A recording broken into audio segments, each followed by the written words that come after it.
This is going to be a video tutorial on how to clear history, cookies, and cache in the Firefox web browser using an iOS device. I will be using an iPhone for this. Let me jump over to my iPhone here.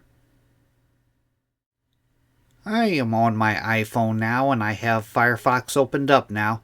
To clear your history, cookies, and cache in Firefox, first thing you want to do is open up Settings. I'm going to go down to the lower right hand corner, down to the three-dot menu. I'm going to click on that.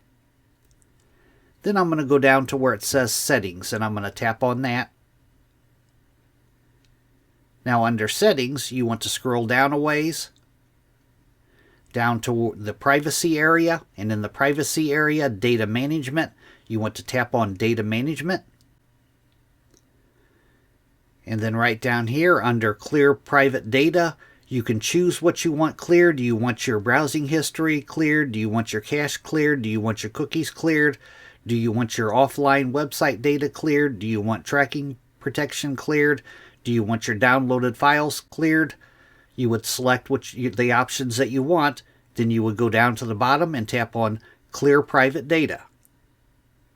It'll ask you, are you sure you want to clear this? You tap on OK.